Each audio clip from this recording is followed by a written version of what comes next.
Hello friends and families, இன்றைக்கி ஒரு சூப்பரான குக்கிங் vlog பார்க்கலாமா? இன்றைக்கான ஸ்பெஷல் என்னன்னு பார்க்கலாம். ஃபஸ்ட்டு ரசம் வைக்க போகிறோம். அதுக்கான ப்ரிப்பரேஷன் தான் இப்போ நம்ம ரெடி பண்ணிகிட்ருக்கோம். ஒரு பாத்திரம் வச்சு அதில் ஆயில் ஆட் பண்ணி கடுகு, காஞ்ச மிளகாய், ஆல்ரெடி நம்ம மிக்சியில் அரைச்சி வச்சுருக்க மசாலா இதெல்லாமே ஆட் பண்ணிவிட்டு கொஞ்சம் பெருங்காயமும் ஆட் பண்ணி நல்லா மிக்ஸ் பண்ணிக்கணும். அதுக்கப்புறம் பார்த்திங்கன்னா நம்ம புளி, தக்காளி, மஞ்சத்தூள், சால்ட்டு, கொத்தமல்லி, கருவேப்பிலை இதெல்லாமே மிக்ஸ் பண்ணி வச்சுருக்க மிக்ஸை அப்படியே அதில் ஆட் பண்ணி 10 to 15 மினிட்ஸ் அப்படியே விட்டுட்டோன்னா இந்த மாதிரி பொங்கி வரும். இப்போ பார்த்திங்கன்னா ரசம் சூப்பராகவே ரெடி ஆகிடுச்சு.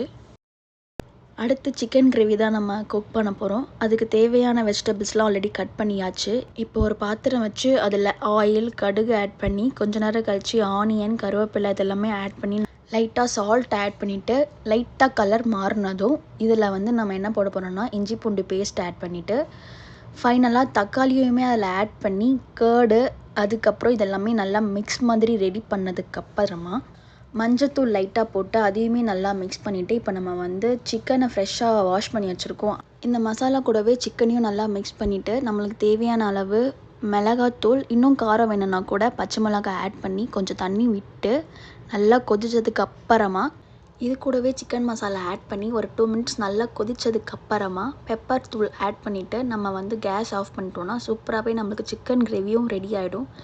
ஃபைனலாக ஃபிஷ் ஃப்ரை மட்டும் பண்ணிவிட்டு இந்த லஞ்சை சூப்பராக முடிச்சிட்டோம். சரி, ஓகே, பாய். இதோடு நம்ம நெக்ஸ்ட் வீடியோவில் மீட் பண்ணலாம். மறக்காமல் சப்ஸ்கிரைப் பண்ணிக்கோங்க.